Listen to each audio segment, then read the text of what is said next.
बिस्मिल्लाहिर्रहमानिर्रहीम। कुफ्र शिर्क में डूबी कौम ने शैतान की पैरवी करते हुए 5 बड़े बुत बना लिए और इनकी इबादत करने लगे। यही वो पहली कौम थी जिसने बुत परस्ती शुरू की। हज़रत इदरीस अलैहिस्सलाम के परपोते हज़रत नूह अलैहिस्सलाम को अल्लाह पाक ने नबूवत अता फरमाई और इस कौम की रहनुमाई का हुक्म दिया। हज़रत नूह अलैहिस्सलाम नबूवत के ऐलान के बाद लोगों को एक खुदा की इबादत की दावत देने लगे। आपने 950 साल तक तबलीग की, लेकिन सिर्फ 80 लोग आप पर ईमान लाए और आपकी नबूवत का इकरार करके अल्लाह पाक की इबादत करने लगे।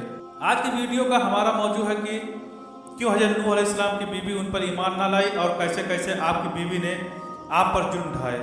आपकी बीवी कैसे आपके बेटों को भी वर्गलाती रही और उन्हें अपने ही बाप के खिलाफ इस्तेमाल करती रही। मुख्तलिफ तफसीरों और तारीखी किताबों में हज़रत नूह अलैहिस्सलाम की बीवी को मुख्तलिफ नामों से पुकारा गया है, लेकिन मशहूर और मुतफ़क्का यही है कि उस औरत का नाम वाला था। ये बरसों हज़रत नूह अलैहिस्सलाम के साथ रही और उससे हज़रत नूह अलैहिस्सलाम का एक जवान साला बेटा किनान भी था। उसके अलावा वो बाकी तीनों बेटे हाम, शाम और याफत हज़रत नूह अलैहिस्सलाम की दूसरी बीवी से थे, जो कि ईमान ले आई थी। लेकिन वाला और उसके बेटे किनान ने हज़रत नूह अलैहिस्सलाम की रिसालत को न माना और आपको सारी ज़िंदगी अजियतें देते रहे। जब हज़रत नूह अलैहिस्सलाम ने ऐलान नबूवत फरमाया तो कौम के लोगों ने उनकी दोनों बीवियों के रिश्तेदारों को इकट्ठा कर लिया और हज़रत नूह अलैहिस्सलाम के घर भेज दिया कि वो उनसे नए दिन की दावत देना बंद कर दें, नहीं तो पूरी कौम मिलकर नूह अलैहिस्सलाम के घर का घिराव कर लेगी।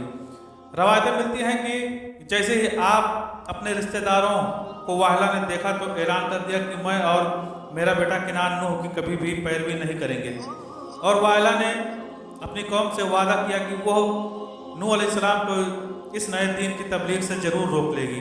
खैर वाहला ने ज़बरदस्त मुहिम चलाई और मुहाज पर अपने शौहर की मुखालफत की, लेकिन हज़रत नूह अलैहिस्सलाम तबलीग हक करते रहे। यहाँ तक कि एक दिन कौम के लोगों ने घर पर उस वक्त हमला कर दिया जब हज़रत नूह अलैहिस्सलाम के तीनों मोमिन बेटे घर पर ना थे, जब किनान और वाहला घर में मौजूद थे, बल्कि यह हमला भी वाहला की ही साजिश थी। लोगों ने हज़रत नूह अलैहिस्सलाम को लहूलुहान कर दिया और बेपनाह जुल्म किया। वाहला ने जब देखा कि ये लोग हज़रत नूह अलैहिस्सलाम की जान ही ले लेंगे तो उनको ये कहकर रोक दिया कि अब से मेरे शौहर तबलीग दीन से बाज आ जाएंगे। मजीद कहने लगे, ऐ मेरी कौम के लोग, नूह तो दीवाने हो गए हैं, तुम इन्हें मार मार कर अपनी मर्जी के मुताबिक नहीं बना सकते।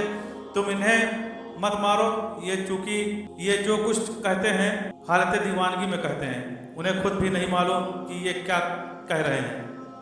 इस तरह लोग हज़रत नूह अलैहिस्सलाम को छोड़ दिया। हज़रत नूह अलैहिस्सलाम को अपनी बीवी की इन बातों से बहुत तकलीफ पहुंची और उन्होंने पहली बार खुदा से शिकायत की, खुदाया मैं काफिरों में घिर गया हूँ, अगर ये लोग मोमिन नहीं हो सकते तो इनको तबाह बर्बाद कर दे। कौम नूह का हाल ये हो गया कि मरने से पहले हर बंदा अपनी औलाद को नसीहत करता था कि नूह दीवाने की बातों पर कान ना धरना।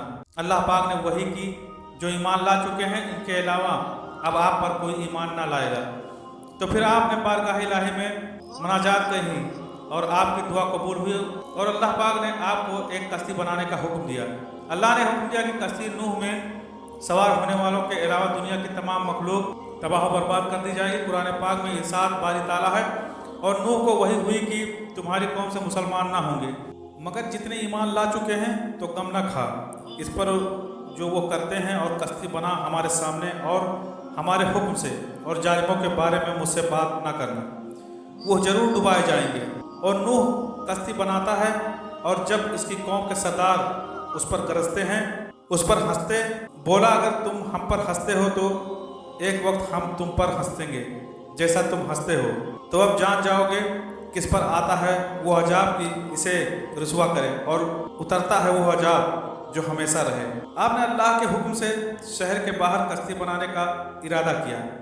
अभी तूफान आने में 200 साल बाकी थे और आप अलैहिस्सलाम को कश्ती बनाने के लिए लकड़ी की ज़रूरत थी। लिहाजा आप अलैहिस्सलाम ने लकड़ी हासिल करने की गरज से सागौन नामी कुछ दरख्त लगाए, जिनकी लकड़ी बहुत मजबूत होती है। ये दरख्त 100 साल में तैयार हुए।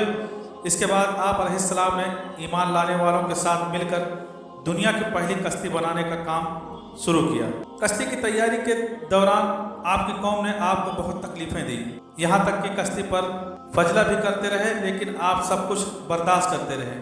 आप सब कुछ बर्दाश्त करते हुए कश्ती की तैयारी में लगे रहे।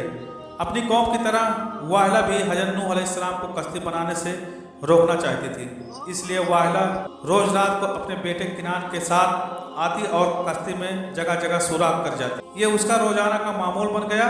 हज़रत नूह अलैहिस्सलाम जब सुबह कश्ती को देखते तो बहुत परेशान होते। जब लोगों से पूछते तो लोग कहते कि हमें तुम्हारे तख्तों में कोई दिलचस्पी नहीं है।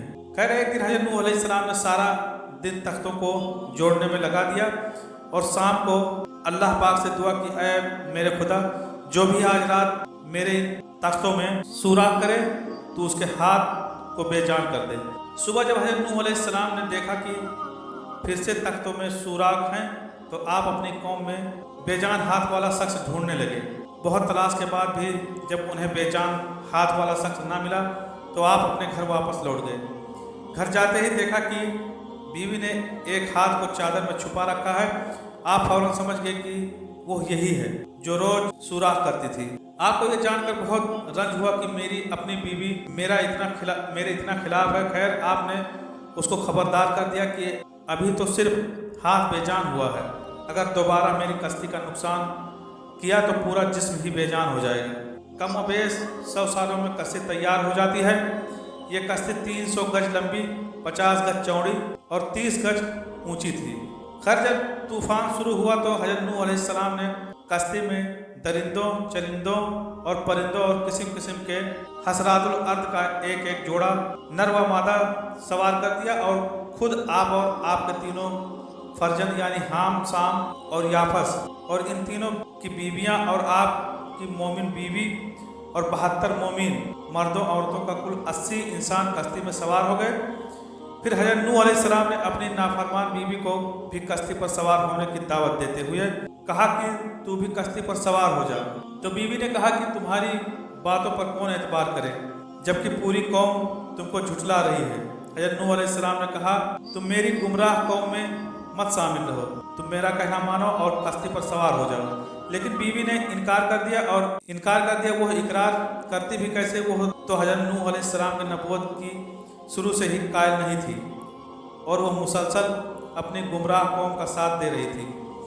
बीवी से मायूस होने के बाद बेटे किनान से कहा, तुम कश्ती में आ जाओ, तो उसने साफ इनकार कर दिया और आखिर आपकी बीवी वाहिला और बेटा किनान दोनों कश्ती में सवार नहीं हुए और तूफान में गर्क हो गए। नाज़रीन, इसमें कोई शक नहीं कि हज़रत नूह की कौम, उनका एक बेटा और बीवी अल्लाह पाक की नाफरमानियों की वजह से गर्क हुई।